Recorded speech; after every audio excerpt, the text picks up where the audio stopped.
Good evening to everyone. Good evening. This is such an exciting time. Can y'all put your hands together one more time?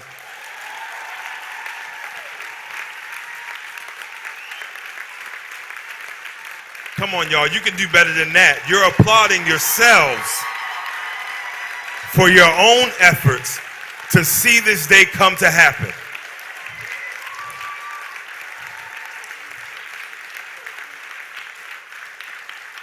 Now I need you all to put your hands together for these high school students.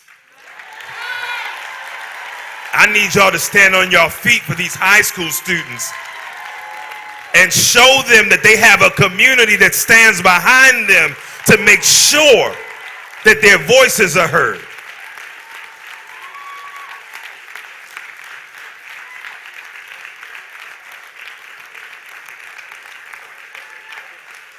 Thank you. Thank you. We first want to say thank you to all of the organizations that have rallied to make this happen. I am Pastor Washington, pastor of the Pilgrim Baptist Church here where you are right now, 80 North Franklin Street, Nyack, New York. I'm certainly grateful that you all continue to persevere in spite of the obstacles that were thrown your way. We are going to have our president of our NAACP Nyack branch come forward at this time and introduce our speaker for the evening, Ms. Angela Davis.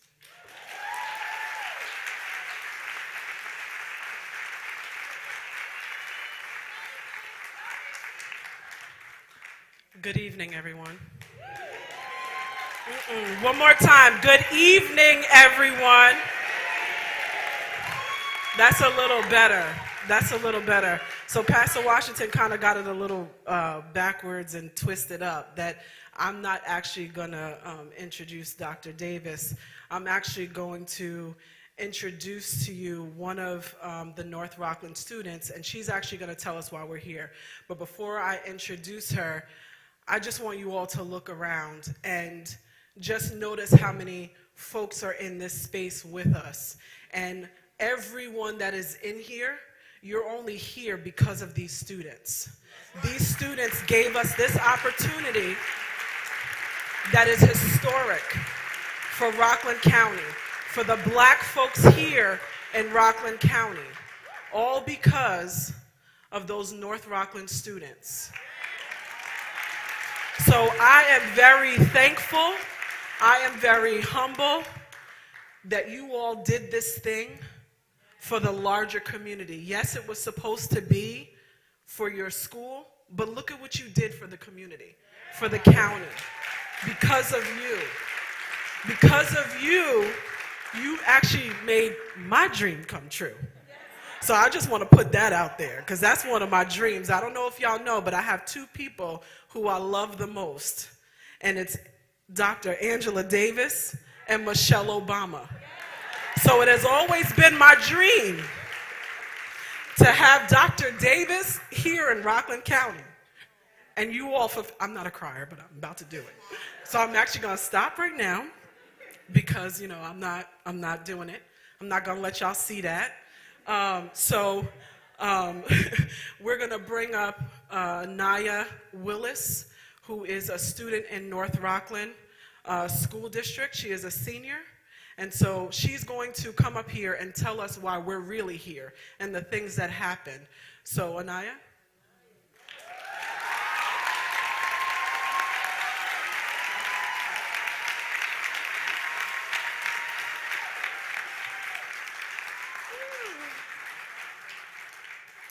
Okay, hello everyone, good evening. So, as it was mentioned before, my name is Anaya, and I'm so pleased to have this opportunity to speak in front of Miss Dr. Angela Davis and the rest of you here today. So, as it was said, I currently attend North Rockland High School. I'm in grade 12. I'm a senior, and I have been blessed to have so many opportunities to be a part of clubs and organizations, and one of those in particular is Voice. Voice is a club for students of different ethnic backgrounds and different gender identities, and we just come together to make sure that we can have a better experience and a better living space for the kids who may not feel like they identify with everything that goes on in the school, and we just try to make it very inclusive for all of them, especially students of color as well.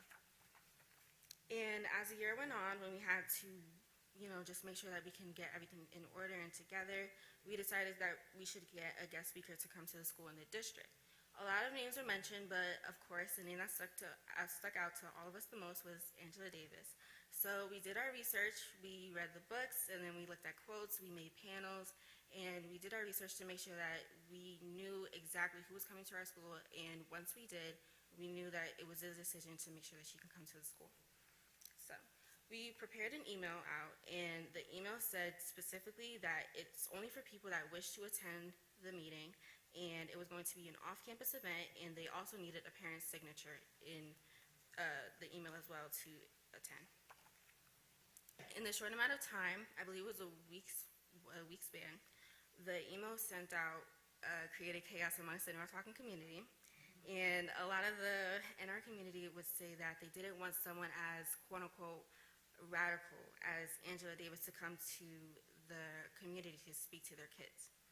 They also would say stuff as in like they didn't want anything violent around their kids as well, talking about Angela Davis. And the main kicker was the fact that how they didn't also want their tax dollars to go to the funding to prepare Angela Davis to come to the community as well.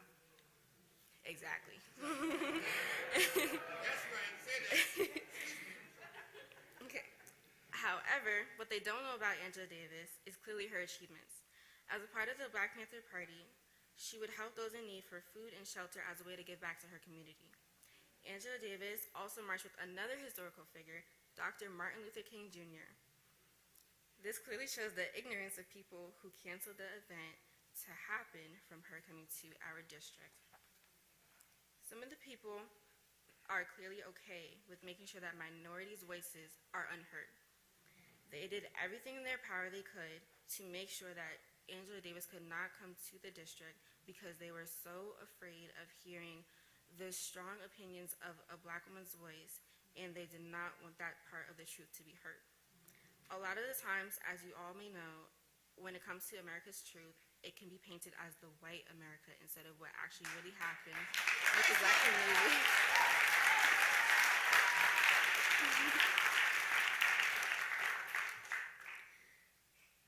Their ignorance is stemmed from deep-seated racism, which was eventually brought to the surface. So when they found out that Angela Davis was coming, as I said, they were doing everything in their power, and it was shut down very, very easily. But as we are all sitting here today, we are sitting proof that it was not enough to stop us.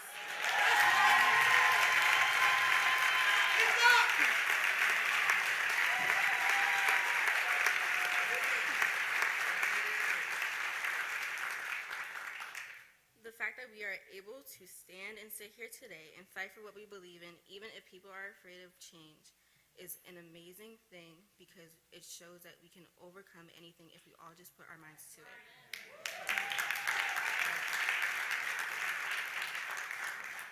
Quoting the powerful Angela Davis herself, "I'm no longer accepting things I cannot change. I'm changing things I cannot accept."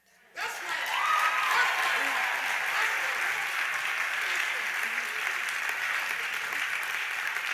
Thank you.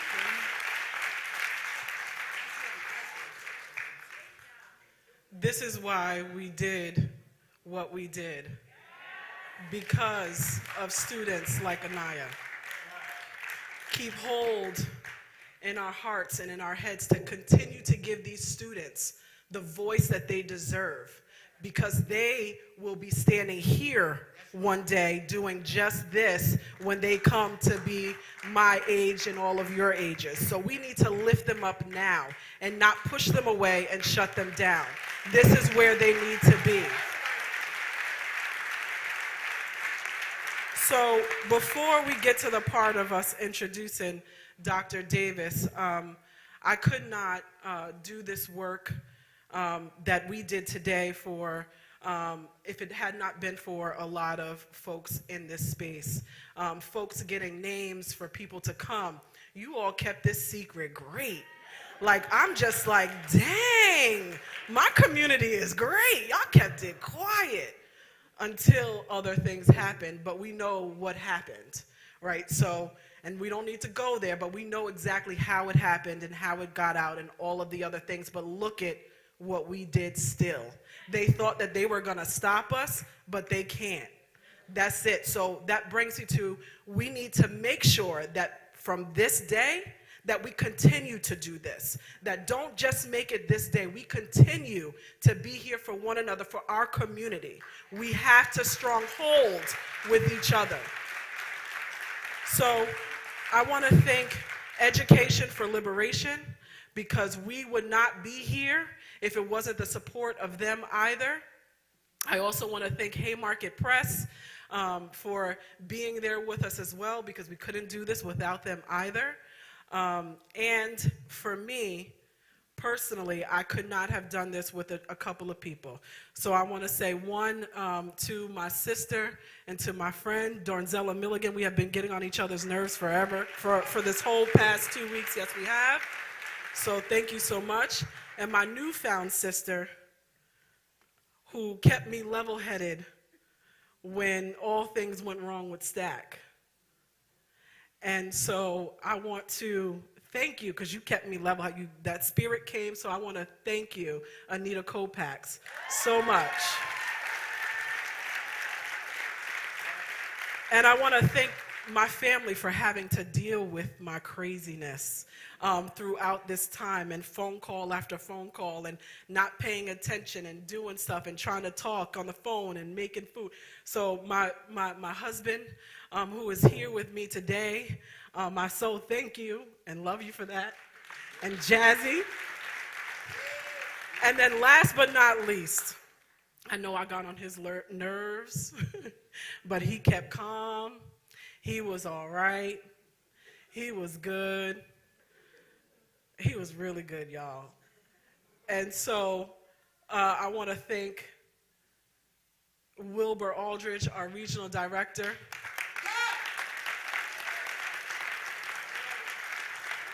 For keeping calm and letting me do my vision the way that I seen it as our regional director.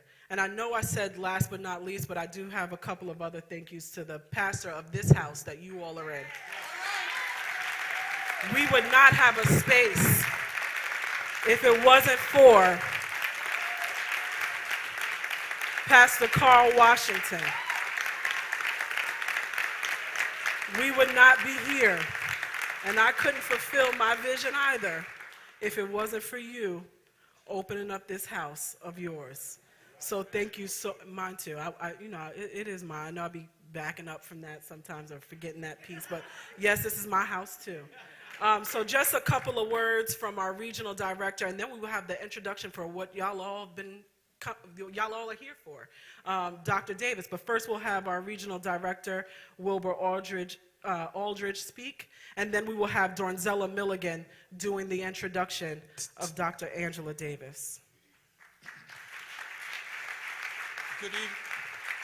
Good evening, everyone. I'm going to be real brief because I want to hear Angela Davis.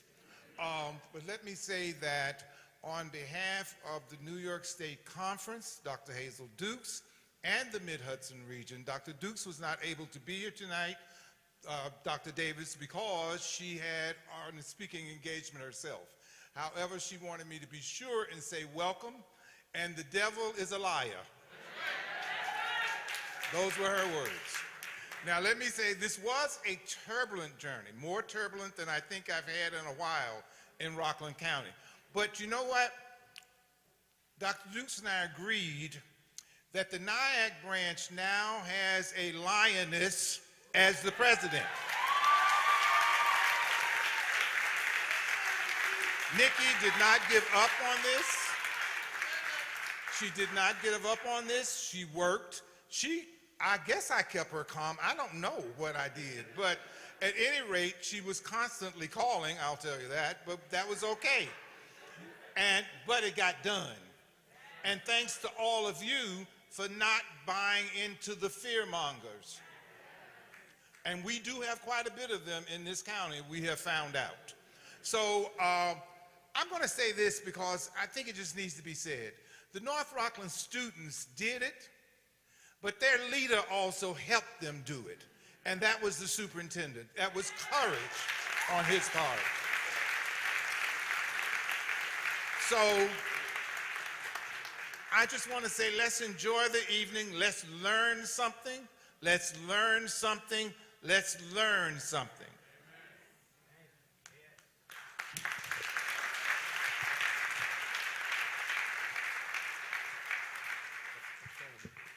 You come on, stand with me. Come on, come on. Just as a couple of matters of housekeeping for the evening, after the introduction, we're going to ask that everyone please remain in your seats while Ms. Davis speaks. Thank you. Thank you. Good evening, everyone. I feel absolutely blessed to be here as well. And before I read Dr. Davis's bio, I just want to acknowledge and pay my respect to the ancestors whose shoulders that I humbly stand on, and to those who guide and respect our work, to the young people, to the elders and the senior peoples amongst us who have created a legacy past, present, and as we see today, emerging on for all of us. I'm living my transition parents and my siblings' wildest dreams, and I deeply appreciate to be able to introduce our honored special guest due to the young people here today. Dr. Davis, through her activism and scholarship over many decades, Angela Davis has been deeply involved in movements for social justice around the world. Her work as an educator, both at the university level and in the larger public sphere, has always emphasized the importance of building communities of struggle for economic, racial, and gender justice. Professor Davis's teaching career has taken her to San Francisco State University, Mills College, and UC Berkeley. She has also taught at UCLA, Vassar, Syracuse University, the Claremont Colleges, and Stanford University. Most recently, she spent 15 years at the University of California, Santa Cruz, where she is now Distinguished Professor Emerita of History of Consciousness and Interdisciplinary PhD program in Feminist Studies.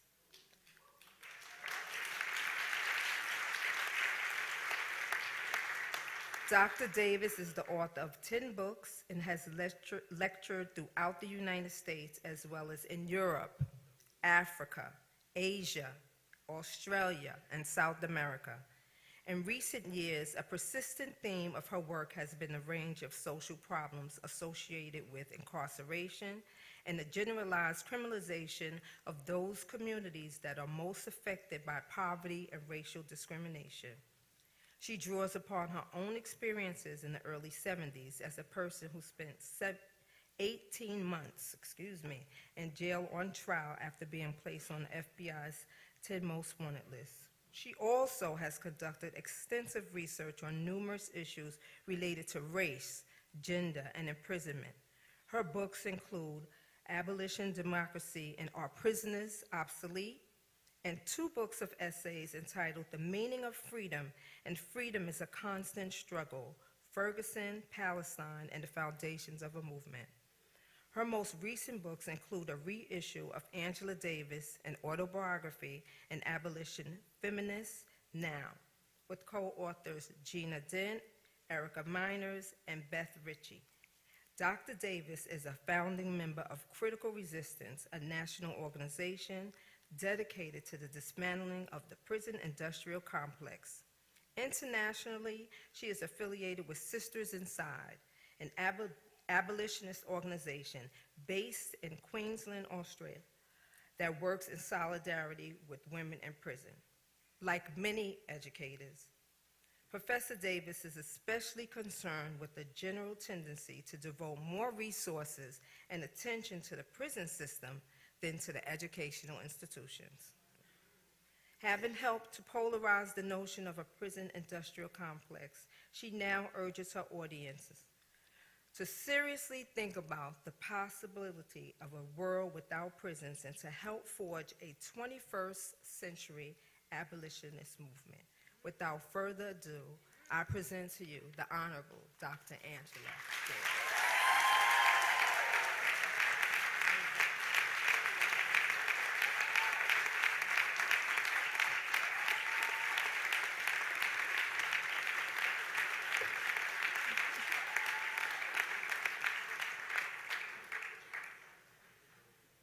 Well, good evening, everyone.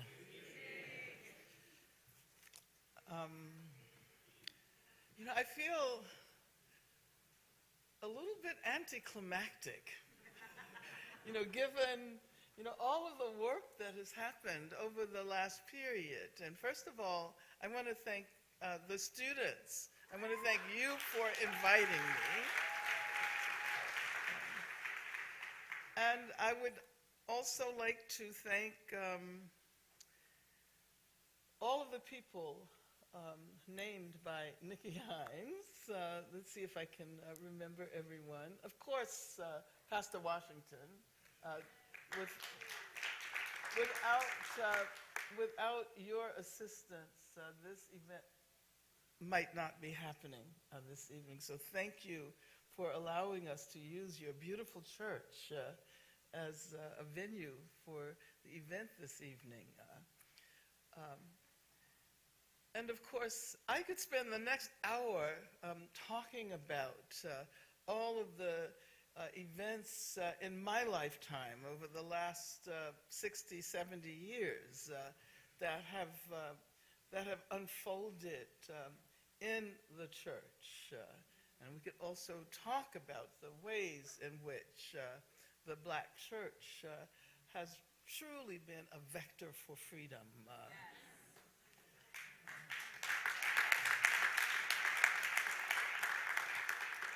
But maybe that's the next topic for the next gathering. Because I'm coming back.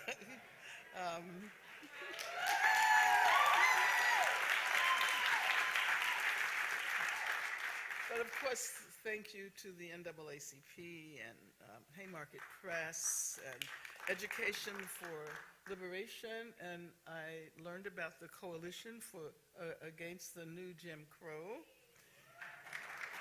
So I want to thank everyone who deemed it important to challenge the cancellation of this event, not because of who I am, but rather because students in North Rockland County were told that they could invite a speaker to address issues of social justice as an essential aspect of their educational experience. And I feel honored that you decided to invite me. There are many speakers you could have asked, and you asked me. And I assume it is because, and I'm not boasting about this, but I can say that I have a very long history of involvement in movements against racism, against misogyny, against class exploitation, against homophobia, against transphobia, movements supporting demands of the disabled community, movements in support of unions and worker struggles, movements in solidarity with struggles all over the world, including struggles to prevent further pollution of the planet, struggles for food justice, for animal rights, and I can continue.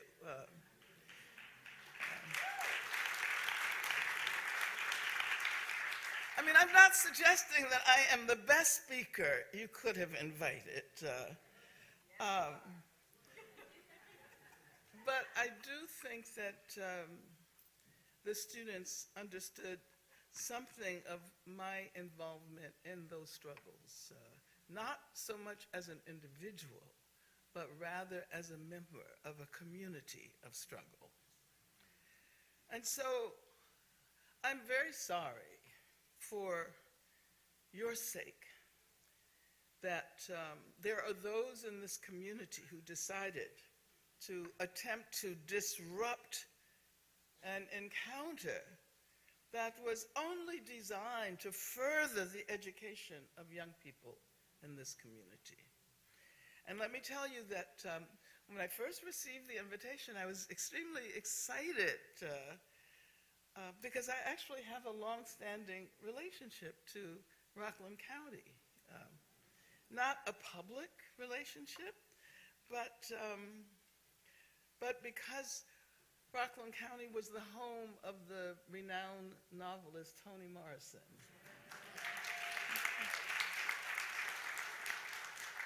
And Toni Morrison was a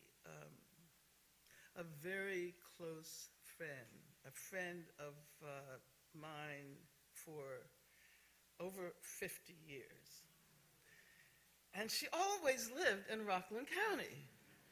So I spent time at her house when she lived in Spring Valley. And then she moved to Grandview, and I spent lots of time in Grandview. I know the route from New York City, you know, and I was asking the driver which way he was coming. Are you going to go down 9W? And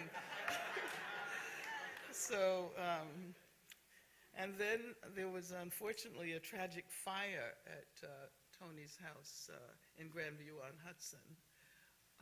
So she moved to Sneeden's Landing, and I visited her many times, spent the night many times there.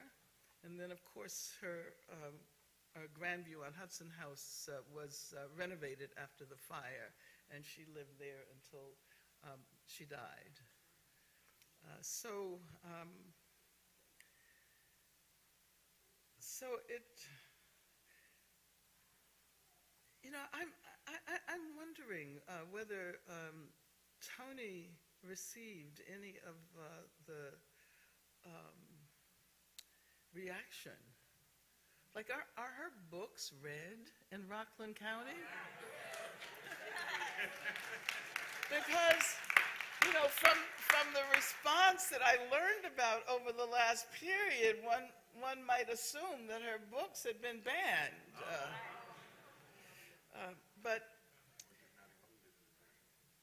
which is what? I said it was just not included in the curriculum. Oh, just not included in the curriculum, even though she was one of the most well-known residents of Rockland County. Okay. Okay. There's a lot of work that needs to be done in this community. But, you know, the fact that this event is happening at this moment, despite all of the efforts to prevent it, including at the last minute. When was that? Was that just Tuesday? Yeah, a couple of days ago?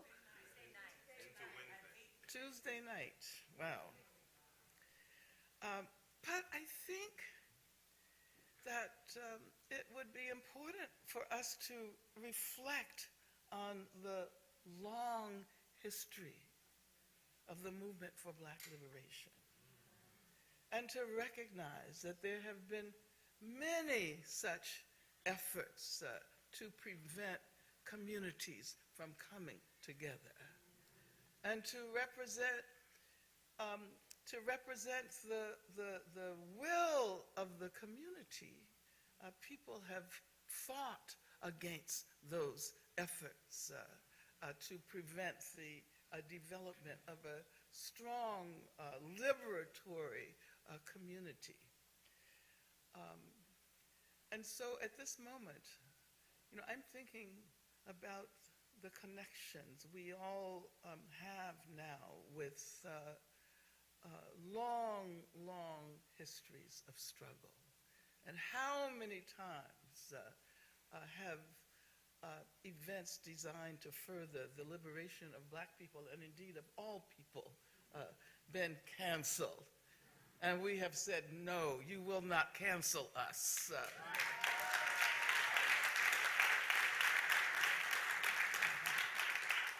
As a matter of fact, the first thing I thought about when I heard about the efforts to prevent this event from happening was a talk. It was actually a rally that was supposed to take place in Louisville, Kentucky at Central High School in the 1970s. I think it was maybe 1973 or something like that. And the event had been planned. Huge numbers of people were coming, but at the last minute it was canceled because of interventions by the Ku Klux Klan.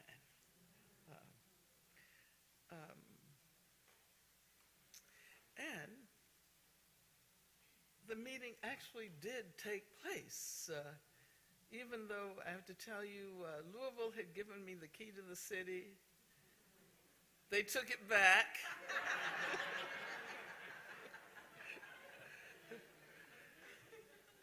But eventually they gave it back to me.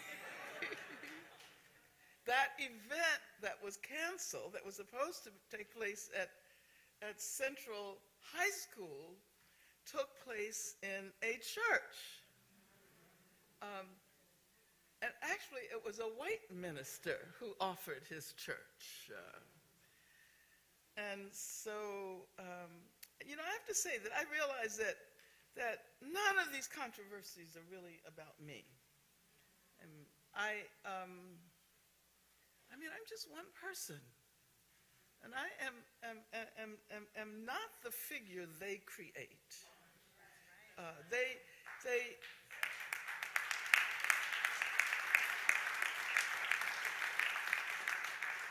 distort not so much my history, but the history of the movements with which I have been associated in order to generate the controversies that misconstrue and misrepresent what it means to struggle for justice, what it means to struggle for democracy, what it means to struggle for freedom.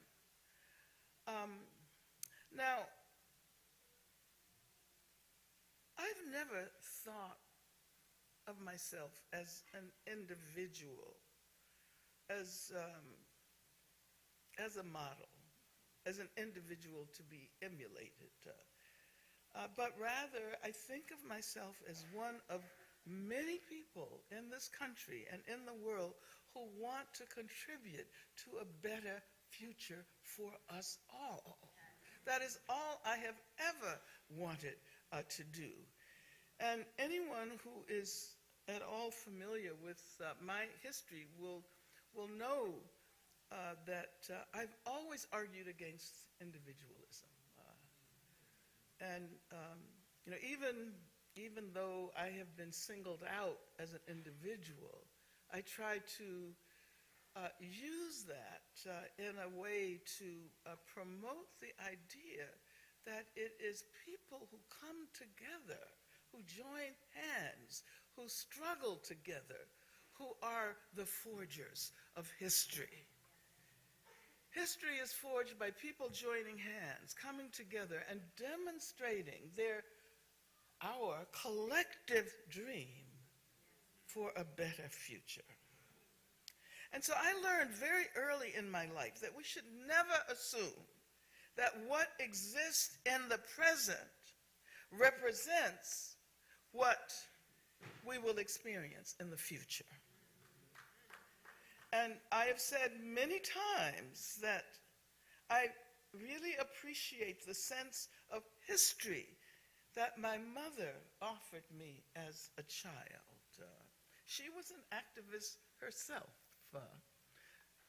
I've always only been walking in my mother's footsteps. She fought for the freedom of the Scottsboro Nine. She struggled against racism in the South. She was a member of the NAACP. When being a member of the NAACP was tantamount to being a member of the Communist Party. And of course, I later joined the Communist Party. But as an activist herself, she encouraged all of her children, all of us, to identify with efforts to bring about radical change. And at that time, that meant the disestablishment of the system of racial segregation in the city. That was the most segregated city in the country. But it just occurs to me that I use that word radical. And I hear that a lot of the controversies have been around bringing a person who is a radical. And I proudly identify with being a radical.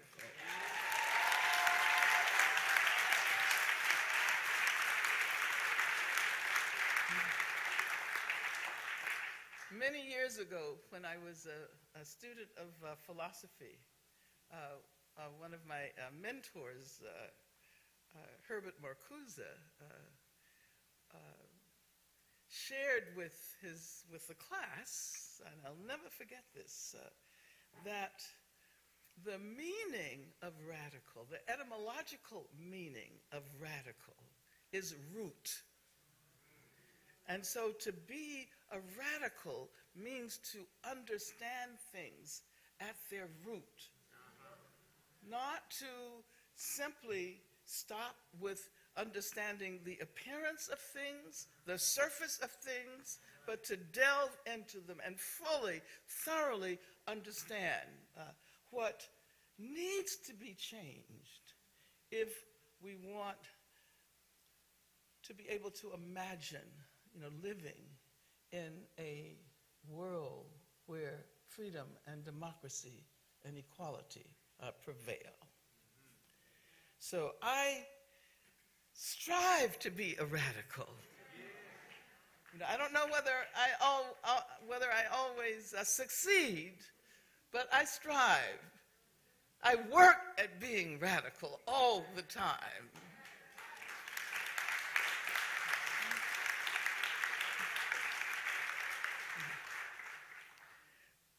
But I was talking about my mother and how I acquired a sense of history from her. And I'll tell you, I've told this story many times. I have 3 siblings. And, we were always complaining when we were growing up because there were so many things we wanted to do that we weren't allowed to because of racial segregation. And, I've told the story about standing on the other side of the fence of the amusement park in Birmingham, watching all of the white children, ride the Ferris wheels and all of the rides, and so desperately wanting to participate in that joy, but knowing that black children were not allowed to go to the amusement park because it was only for white kids. And attending a school that was situated on one hill, a black school, where when I first started to attend Tuggle Elementary School, the classrooms were in shacks. And we knew that the books we were given to read were the hand-me-downs or the books that were cast away by the white children, probably from the white school, this big brick school that was situated on a hill across the way that we could always see when we went out on recess. So yeah. And so we complained to her. That we told her how angry we were, that we weren't allowed to go to the amusement park or to the museum or to the main library. There was just a, tiny, tiny space for black kids. I mean, it seemed as if almost everything was reserved for white people. But what's interesting is that my mother never allowed us to believe that it was because of individual white people that situation existed. I'll never forget, sometimes we would answer the doorbell, and I'd say, "Hey, Mother, a white man is at the door," or "A white woman is on the phone," because you could always tell, who was. We learned that when we were kids. And my mother would say, "No, you should say a man is at the door." Or a woman is on the telephone. I don't know about that, but anyway. But she told us that we were right to be upset about not being able to go to the amusement park or the restaurant or the library or the museum or whatever. And she said that we should be able to enjoy anything that was available to the white children. And she told us that segregation and racism were wrong, that we should not be denied entrance to these places. But she didn't leave it at that. She said that she was convinced that one day things would be different. Especially, she said, if we dedicated ourselves to demanding change. And of course, she was right. Things are different today. They're not what we want to see in the world. But I think it's extremely important to recognize that change has happened. Maybe not all the change we need, all the change we want, but change has been brought about precisely as a consequence of people like all of you coming together in groups like this, making collective decisions to demand radical change.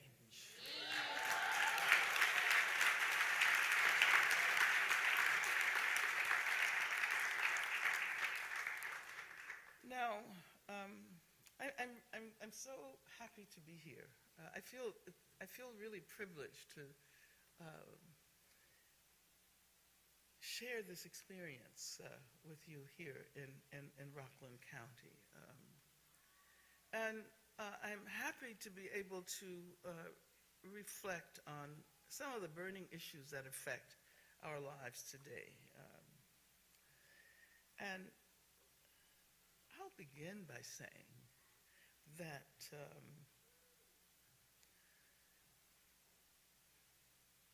precisely as a consequence of decades and indeed centuries of struggle, we understand that it is possible for the world to change. Yes. We understand that we don't have to live with institutions of racism and repression and violence for the rest of time.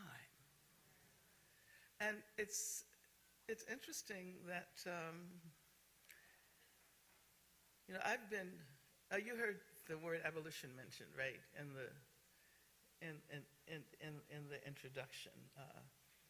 So I've been identifying with abolition for a long time. And that has largely to do with the abolitionists who were able to bring about an end to slavery. and about the fact that W.E.B. Du Bois, and I hope all of you have read his work, Souls of Black Folk, and that W.E.B. Du Bois argued in Black Reconstruction in America that there was a basic failure in the effort to end slavery. Because many people assume that what you had to do was focus on the institution of slavery, get a president to give an emancipation proclamation, right, or get a constitutional amendment that declares that slavery or involuntary servitude shall not exist. And then it's done. What Du Bois argued was that people failed to understand the way in which slavery and the racism attached to slavery had insinuated itself into the fabric of this society, into all of its institutions. And to abolish slavery would mean looking at the structures of all of these institutions and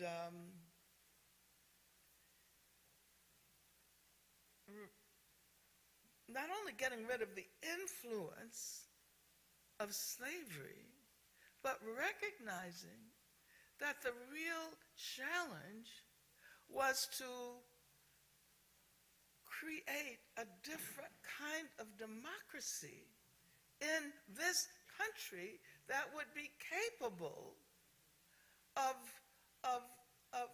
absorbing the lives and the energies of so many Black people who had been forced to live under slavery. So it was not just getting rid of the institution itself and leaving everything else intact. It was following the influence of slavery and the racism that it produced in all of the social and political and economic institutions of our society. And I don't think that we fully understood that until the pandemic.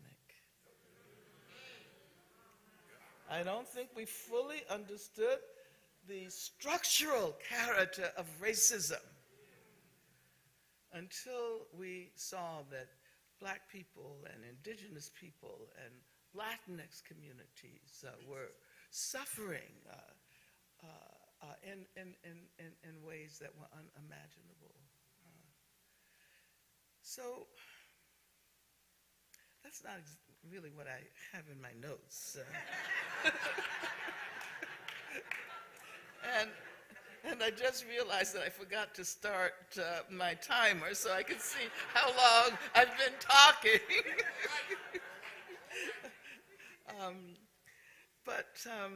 I think what I want to do, how long have I been speaking? It doesn't matter, just go ahead.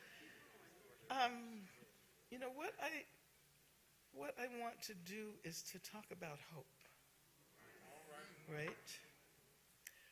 Because I think we are where we are today because amidst all of the repression and violence and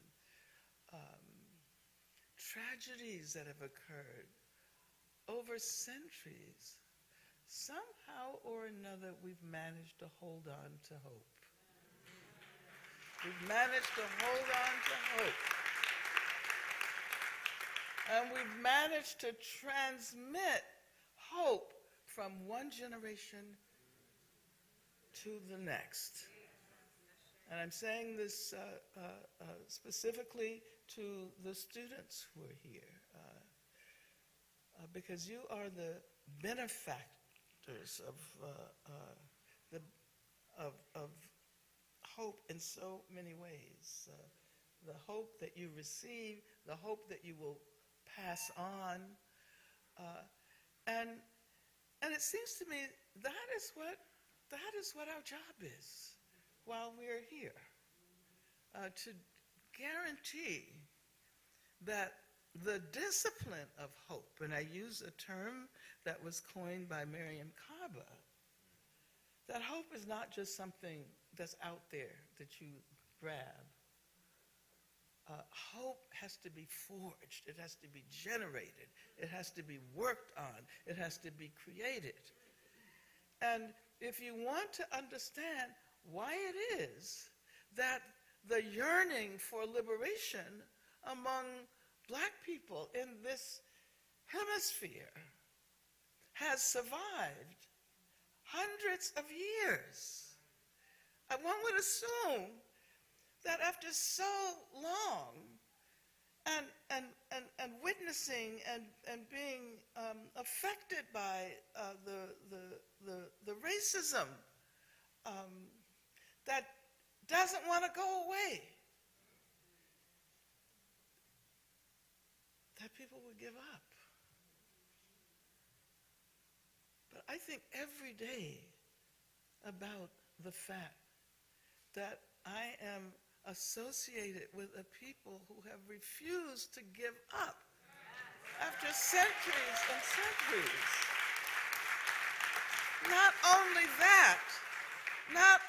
that, but who have created beauty in the process of struggling, who have helped shape this world in ways that most people just do not understand. You know, why is it that all over the world people know about the Black struggle in North America? It largely has to do with the music that circulates. You know? I mean, when you think that there's no place on this planet that you can visit where people have not heard Black music. And I'm remembering Nina Simone's song, "I Wish I Would Know How It Feels to Be Free." And of course, we could spend the next 2 weeks talking about the music that has given us hope, the music that has provided joy, even as there are those who are determined to not only end our lives, but perhaps more importantly, to put an end to that long quest for freedom and justice and equality. And I think you have some people like that in this community here. You know, the ones who, I don't even know if I should talk about them. Maybe I should talk about them for a minute. But I want to talk about them in a way that helps to further generate hope for us. Because the world is changing. This is not the era of slavery. You know, this is not the era of segregation. But there are those who wish that it was. There are those who are stuck in the past and who see any progress made by Black people and indigenous people and Latinx people as an assault on their lives. You know, but actually, all of the progress that Black people have made in this country has made things better for white people as well.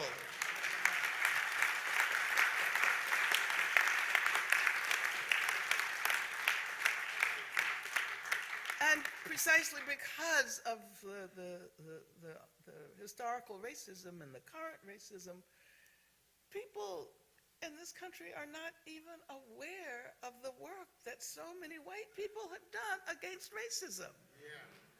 You know, John Brown is still represented as a crazy man because he was willing to give up his life in order to end slavery. And so,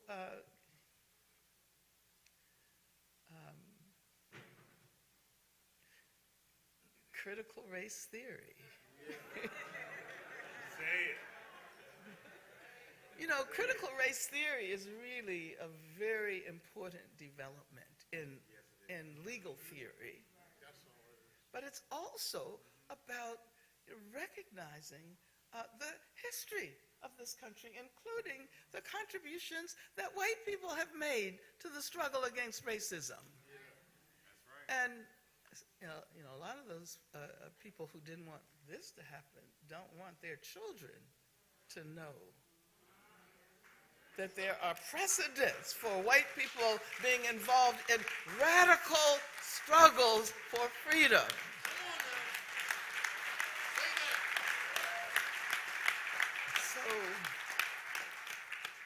So yeah, it is as if they are clinging to the past. They don't want change to happen. Like, what was the name of that guy who claimed to be the 45th?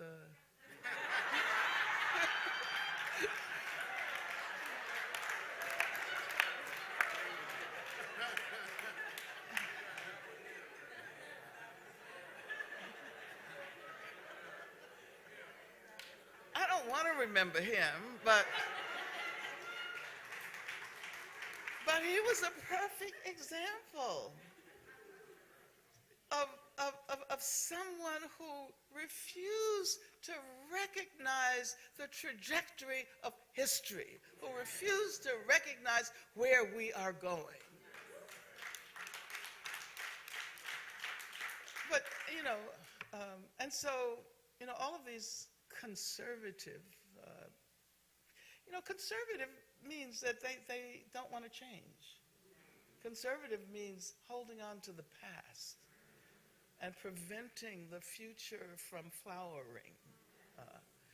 And young people represent the future. And so that kind of conservatism is an assault on the potential of young people. And you represent the future. You represent the future. You need a better world.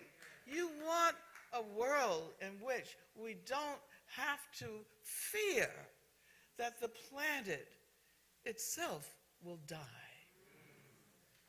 And therefore, all of the struggles that are necessary to prevent not only humans, and I think that there's a kind of what is the term? Anthropocentric, which means focus only on humans. The assumption that humans are the most important species. And I think we have to question that. Because human beings are responsible for the coming demise of this planet.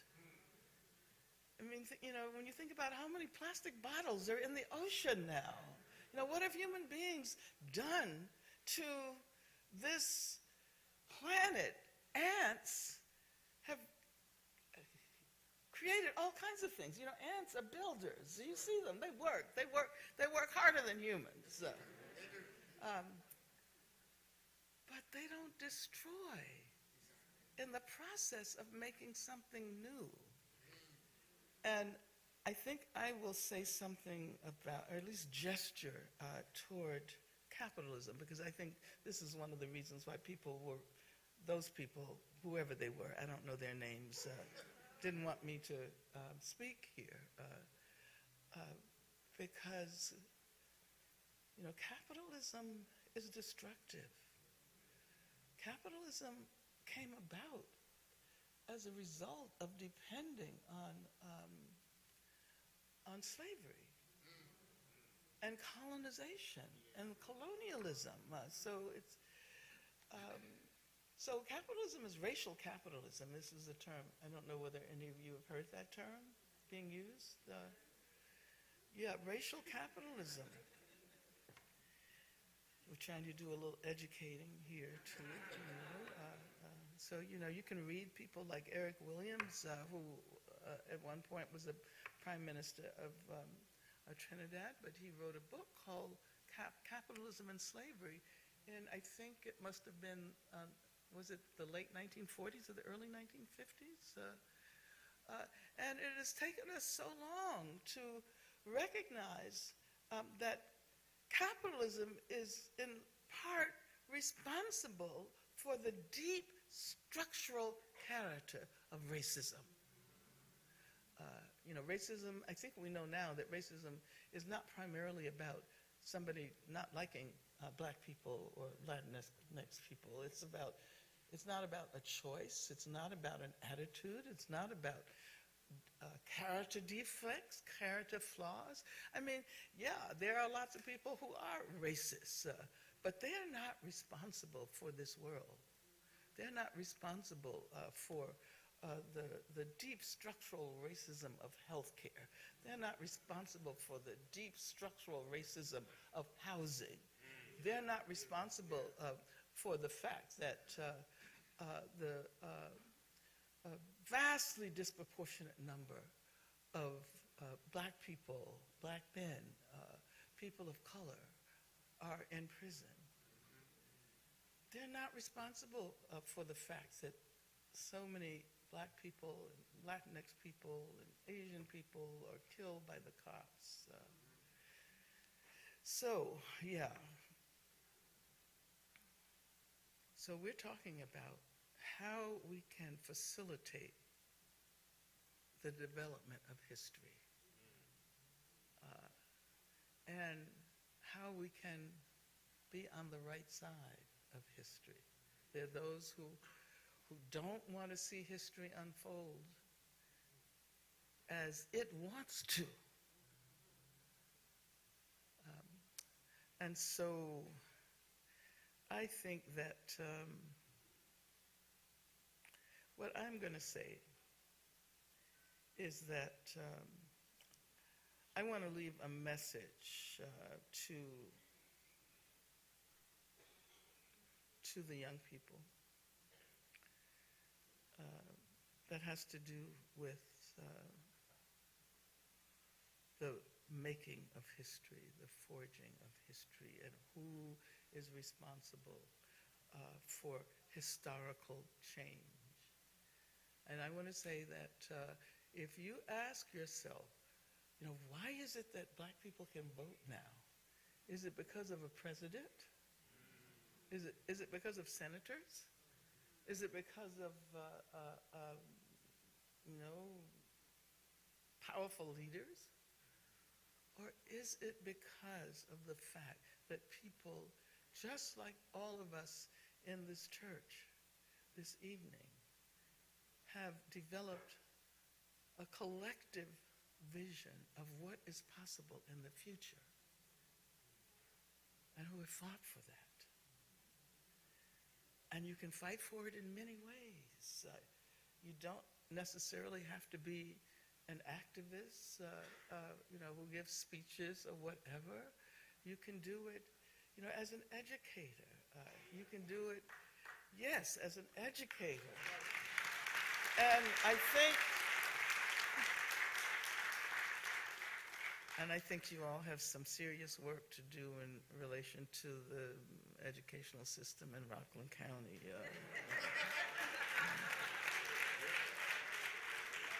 And education is liberation. Education is liberation. There can be no liberation without education. And the final point I want to make has to do with the sense of what is happening in the world. Because we are often encouraged in this country to forget that we are a part of a larger world. And we don't think about, what is happening in Brazil. We don't think about, what is happening in Ghana. We don't think about, what is happening in the Philippines, various countries in Asia.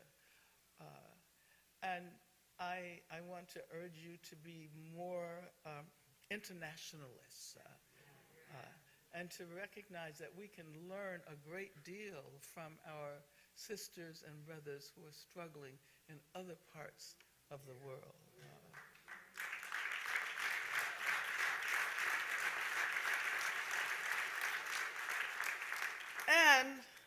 And also to the older people, because I think there are a few.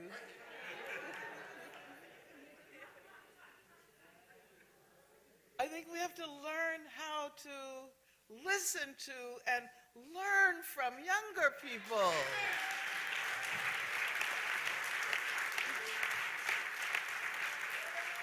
If it were not for the young students, we would not be here this evening. I'm just remembering that oftentimes people want me to tell them what I would say to my younger self. You heard those kinds of questions? Yeah. They're always asking me, what would you now say to your younger self? And I always say, well, I want to flip that question. And I want to ask my younger self what she would say to her older self. Because I can remember as a young activist, I really gravitated toward older people who were willing to take me seriously, who were willing to enter into an egalitarian relationship, who didn't assume that because I was younger, I was only someone to be lectured to and to be told, what to do and how to do it. And so when I was a younger activist, I remember promising myself that I would not become one of those, older people who thinks that they've, been there, done that, know it all. But that I would be willing to learn from young people. Young people are closest to the future. They are leading us into a new future. So I want to thank you again for inviting me. Your faces are so beautiful. And I want to urge you to continue to do this work. And you will change your community. Thank you.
I was told there was one more person. It's supposed to be three. Okay. All right. Thank you. Thank you. Would y'all do me a favor? Would y'all make as much noise as you can for Dr. Angela Davis's work here tonight?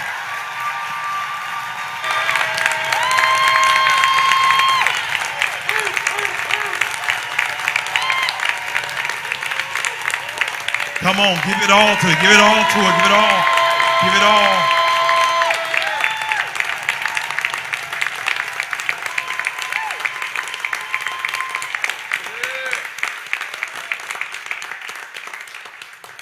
We are certainly grateful.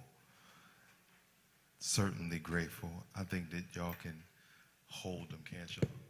We don't need these stands in the way. Thank you. We want the people to be able to see you. Thank you.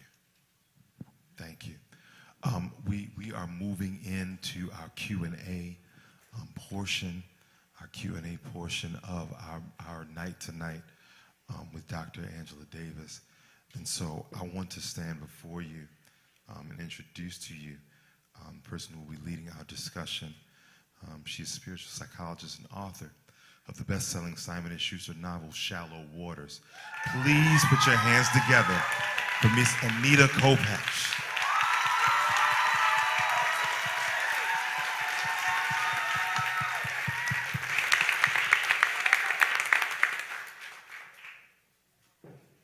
Sting? Awesome. Oh my goodness. Oh my, you don't even know. So my sister's here, so she knows.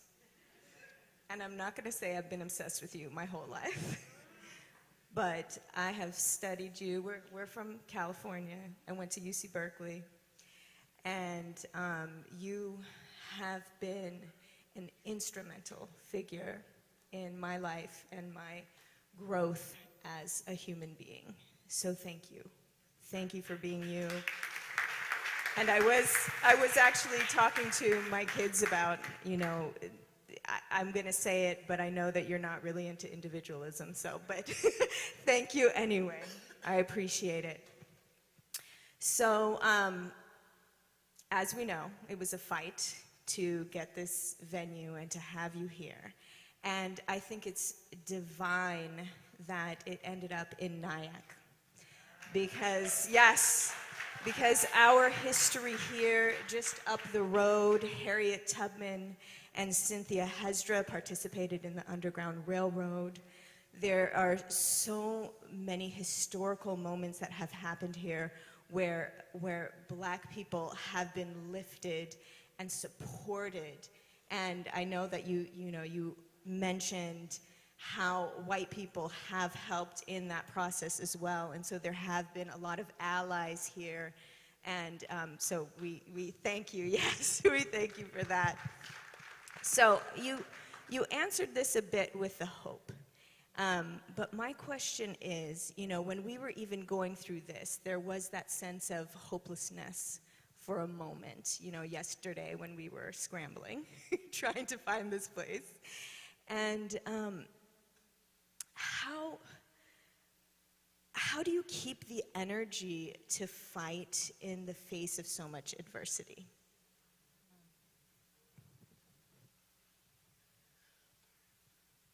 Well, first of all, thank you so much for reminding me of the historical significance of Nyack. Well, maybe I'll tell a short story. And it has to do with the moment I was arrested in New York City in 1970. October 13th, 1970. Is that the right date, Ann? Okay. This is my friend Ann Mitchell, who was involved in the campaign to free me.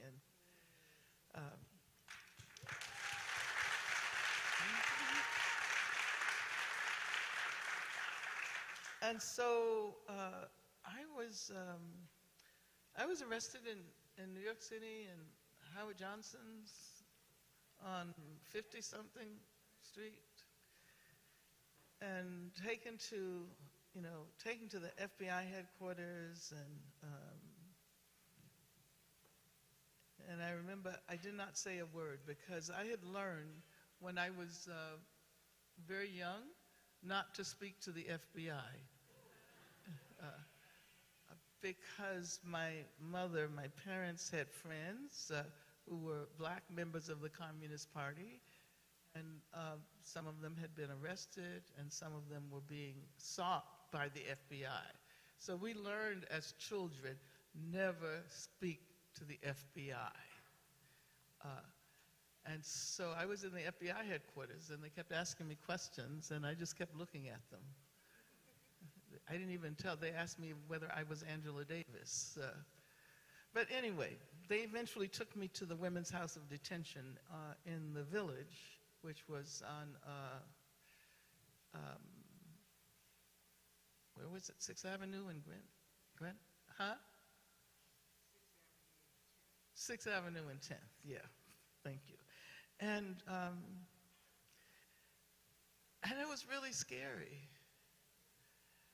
I mean, I was in the cell that night, and I had no idea what was going to happen.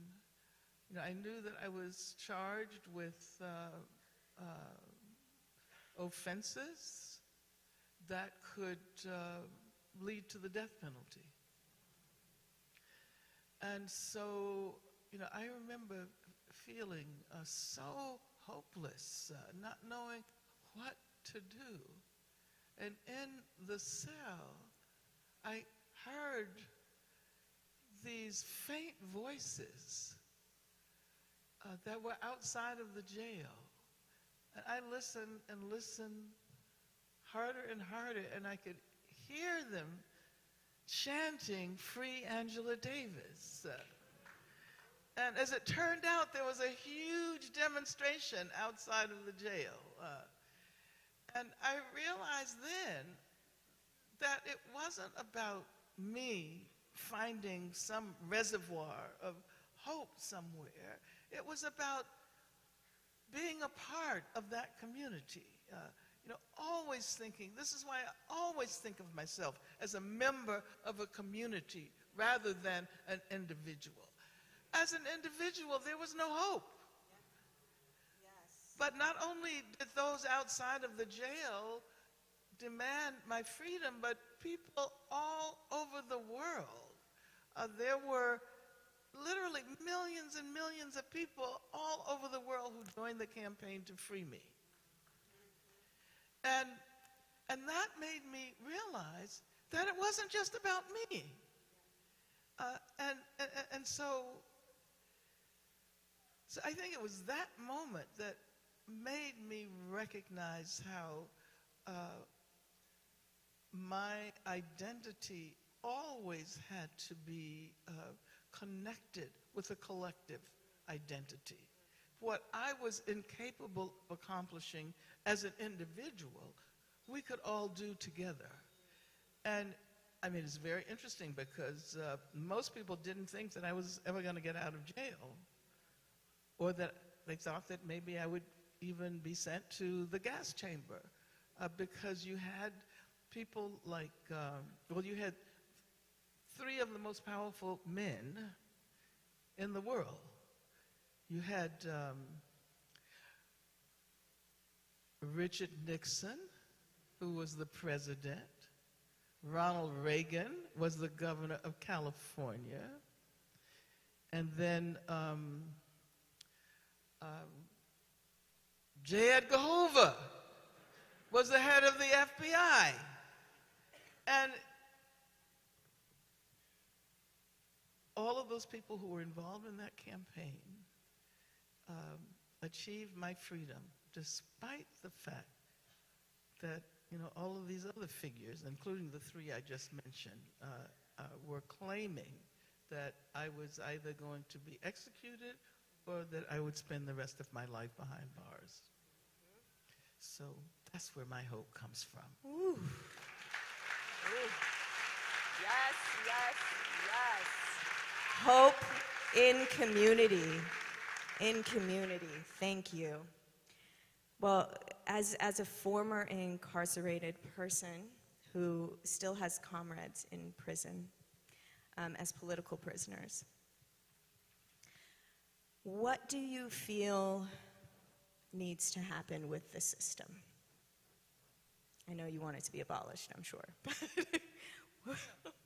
Yeah, but you know, it's not just an abstract demand to abolish prisons. You know, oftentimes people hear that and they think, well, how am I going to be safe if there are no prisons for the bad people?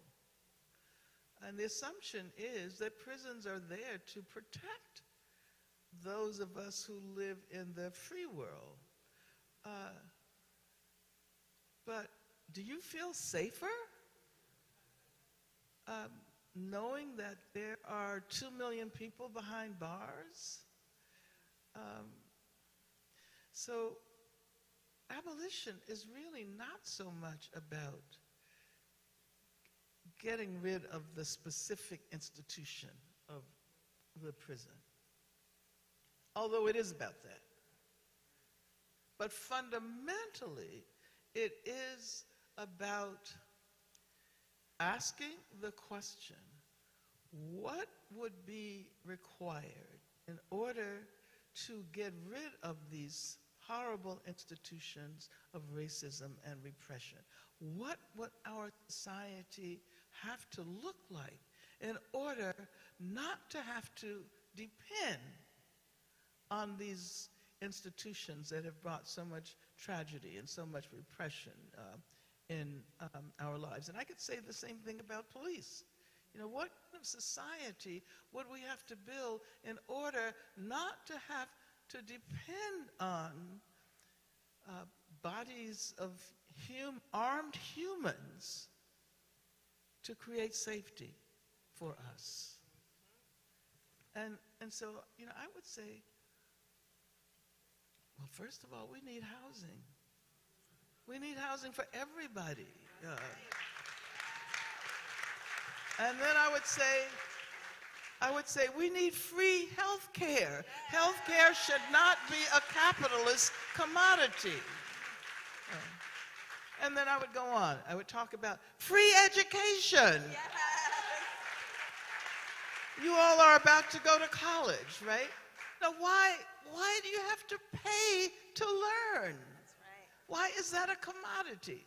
So, you know, we could have a long discussion about this, but it's not about the specific institution. It's about reimagining, revisioning the way the society would have to look in order for us to live a peaceful and fulfilling life. Yes, I think Nas did that in his song, right? If I rule the world. And I have one more question before I pass it on to Anaya, our amazing high school student that brought you here. But speaking of, you know, art and songs and how those things inspire us as a society and as a community, how do you feel the presence of social media has affected what is happening today? Oh, that's a complicated question.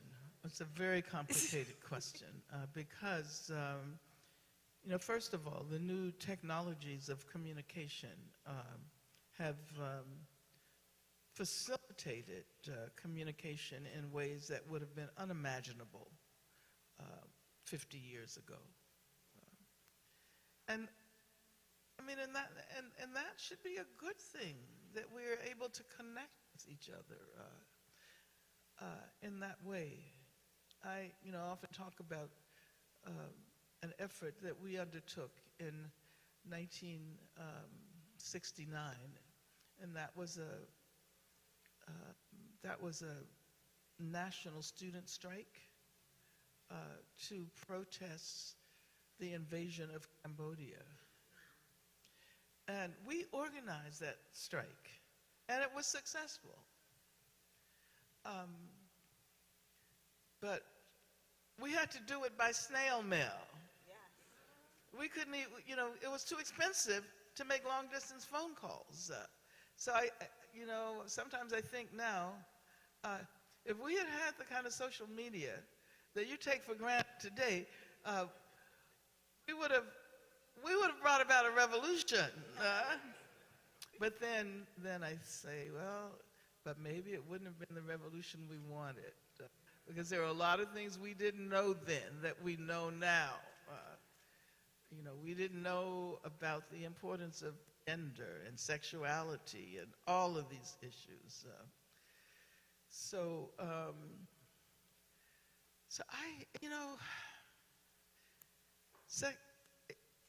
social media, we communicate that way now. It's like, it's a fact of our lives. And so I think the real question is, how do we utilize these new technologies of communication in order to make the process of fighting for a better world more available to us? This is just, it's like telephones, right? You could have asked the same question about telephones a long time ago, but it was not about the fact that the telephone itself was going to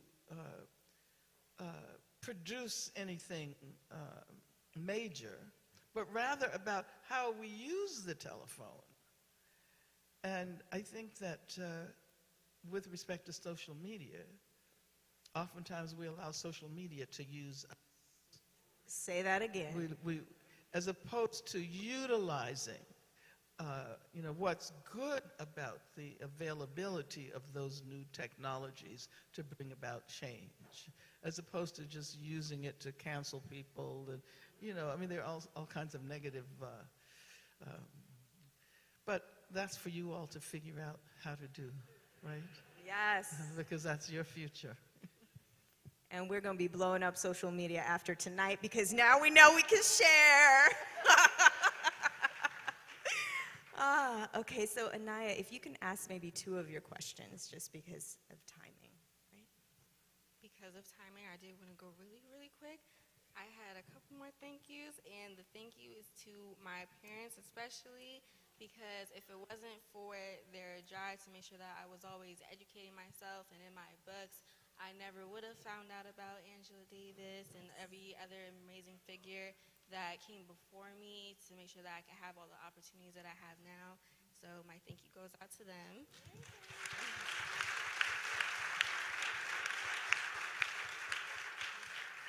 And then my last thank you, and then I'm going to get to the questions, goes to the president of Voice. Her name is Nyla, and if it wasn't for her starting Voice, I would have never even been here. So it goes out to her.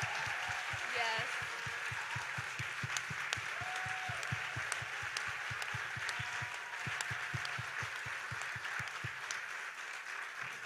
Nyla started the club Voice completely from scratch. It's a new club. And the fact that she was able to just get all of these amazing students to come together is completely amazing, and I absolutely adore her for it. And I just wanted to give her a quick shout out. So, okay.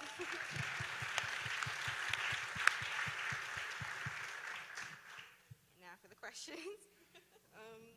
What do you think is the most common way that the U.S. uses its system to discriminate against Black Americans today?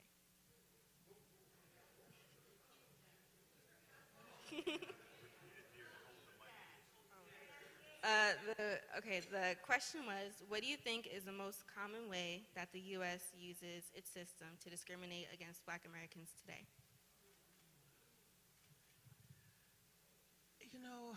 I don't know whether I would just choose one way, because racism has become a part of the structures of so many institutions that it happens oftentimes without anybody deciding to be involved in a racist effort to discriminate against someone. You know, it's, what was it? Someone wrote a book called Racism Without Racists. You remember that? But I am realizing that we haven't had much conversation about gender this evening. And it would be remiss of all of us if we left here without recognizing that you know, one of the really interesting markers of this period is the rise of women, and especially black women.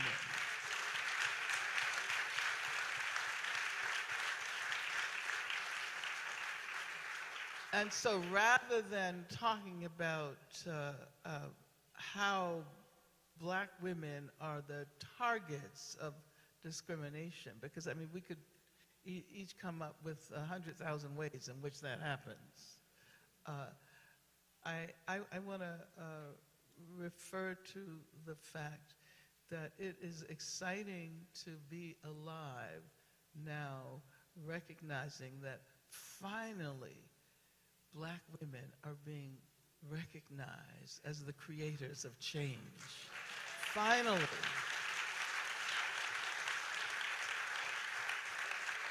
And this is not only true in this country, it's true in Brazil. It's true all over Africa that black women are on the rise. And in Brazil, what they say is that when black women rise up, the whole world rises with them. Because you know, black women never only struggle on behalf of themselves alone. They always struggle for family, for community. I mean, when you think about the fact that the vast majority of people behind bars are black men, but who do you see in the prison on visiting day? You know, who are those who have been in the forefront of the struggle to make changes with respect to the criminal legal system? Yeah, that's the beginning of another conversation, but I can't help but looking at you and listening to your eloquence and your courage and your boldness and be reminded that this is a new day. This is a new day. And I think that young black men need to be proud and happy that black women are being recognized.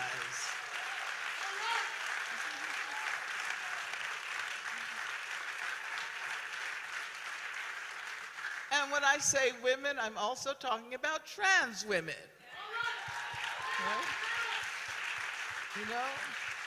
I'm talking about the way in which the whole gender binary has been challenged. So I'm really happy that I'm still alive to witness all of this, because I don't know whether 50 years ago it would have been conceivable. But one of the things you discover as you continue to struggle for freedom is that you learn so much from the struggle. And new issues emerge in the process of engaging in that struggle. But thank you so much for the question, Anaya. And thank you, Nyla and Anaya.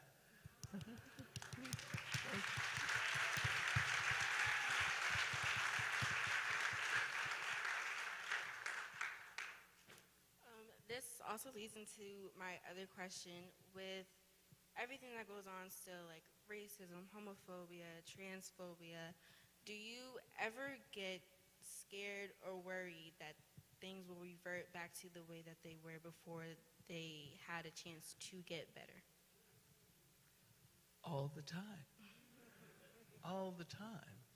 And I think that we should all recognize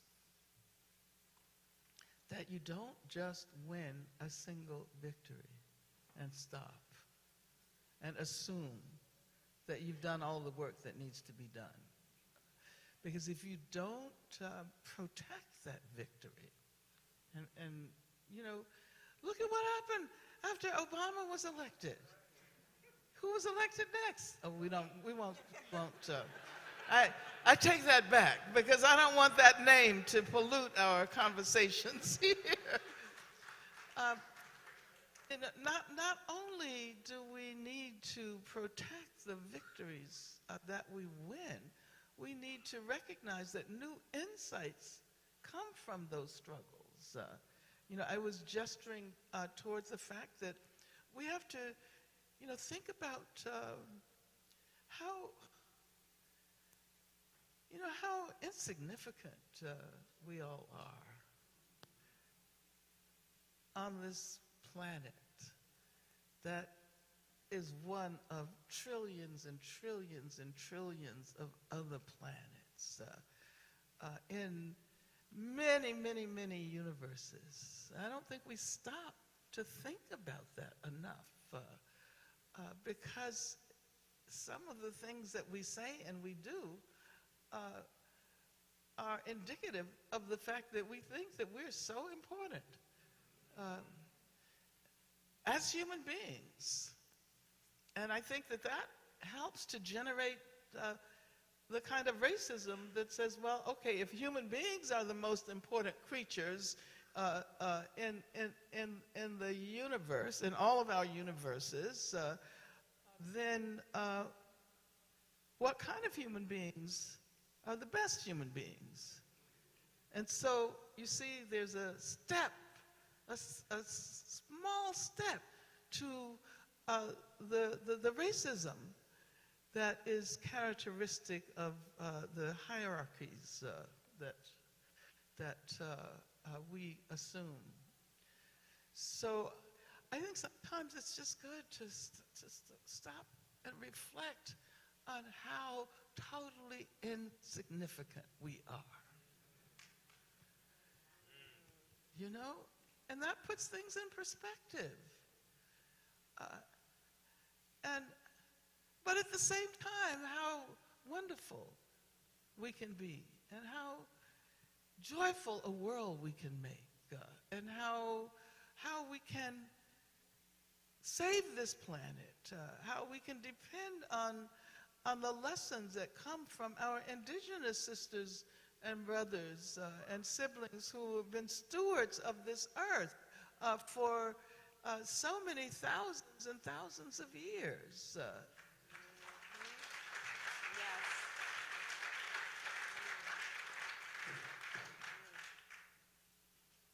So yeah, I'll stop there. Oh, we never want you to stop. But with what you just said, I would love to give thanks to the Lenape people who we are on their land. Thank you. Oh, so I would love for all of us to just take a collective breath in these masks that you have on, but just a collective breath to ground us in this moment. We have Dr. Angela Davis with us, giving us her wisdom. We get to tell our grandchildren, they get to tell their great-grandchildren of all of the things that we learned today. So if we can just take one collective breath and listen to that energy that connects us all. So I'll count to 3. 1, 2, 3.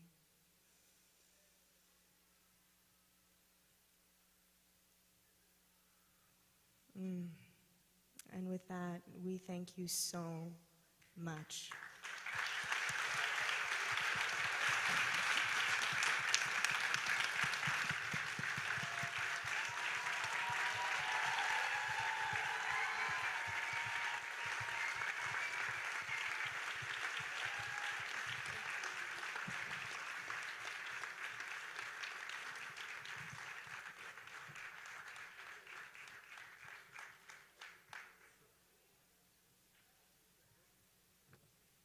Hello.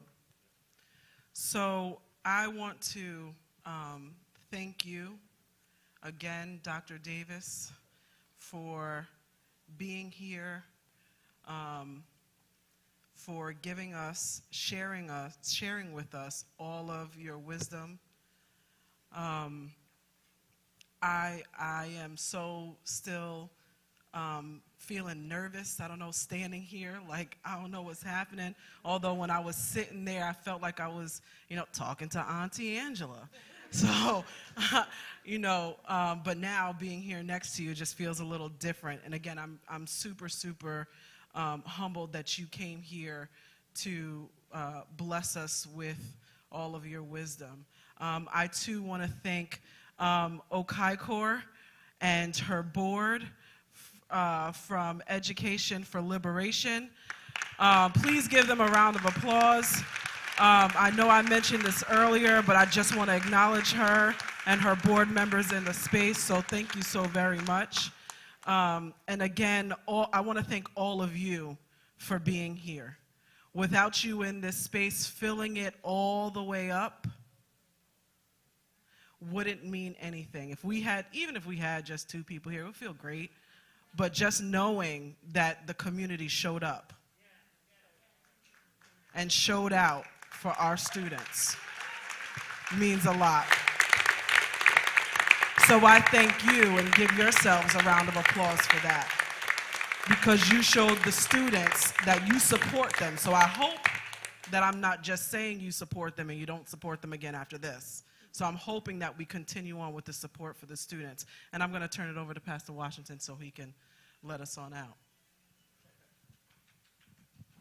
I just want to say this before we go. I need y'all, because Pastor Washington got some calls before this was going down, being told not to have it here. And I need you all right now to put your hands together for the clergy that stand here with us tonight.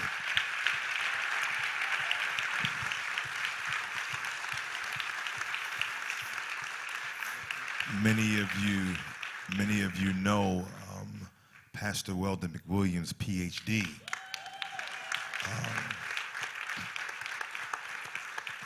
Who was professor at SUNY New Paltz but grew up in this county. Pastor Greg Merriweather, the pastor of Calvary Baptist Church in Haverstraw. Pastor Brandon McLaughlin. Pastor Everett Preach Newton, amen. And y'all, whenever you have things of this magnitude, you call in the big guns. So I had to call in my area social justice representative, Pastor Keith Roberson, amen, the pastor of Southern Baptist Church in Harlem. He came up here to be with us to stand in solidarity for this night. And so I'm eternally grateful to them. I'm eternally grateful to them, and I'm eternally grateful to all of you, and to you, Dr. Davis.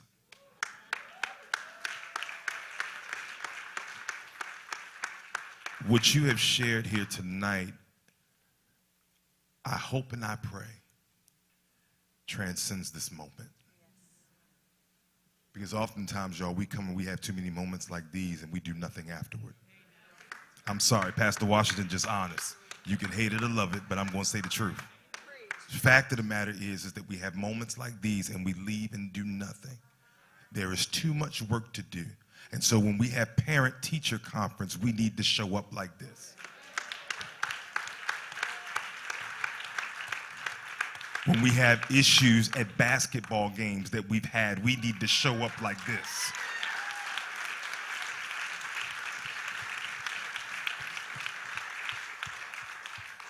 When we have them treating our kids, we need to show up like this. Pastor Washington made a statement last year. I said to them, look, if there's a problem in school, call me. I'll go for any kid. But it ought not just be me.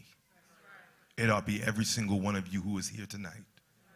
And so as we look to the Lord, because I'm going to pray us out of here, then we're going to allow Dr. Davis to go and sign some books. Am I correct? I don't want to be out of place again. Madam President going to get on me if I mess up. So I want to make sure that's what we're doing. Amen. And so if you will, bow your head with me in a word of prayer. God, we thank you because not only have we been in the presence of Dr. Angela Davis, God, but we believe that your presence has been right here with us. And for this, we are grateful. You have met us tonight, God, with information, inspiration, hope, and love, God. And so we are grateful that you have been with us. We are grateful, God, in the way that you have had your servants share with us tonight, to open our eyes, open our hearts, open our minds, to think beyond where we've been, but what we could be if we just get together and truly do the work. And so, God, now put your hedge of protection around us. But also, God, give us a mind to work, a mind to know that it's going to be hard, but a mind that holds on to the hope of our future, that we can build a better world, one brick at a time. God, be with us now. In the name of Jesus, we pray. Amen and amen. Good night, everyone. God bless you.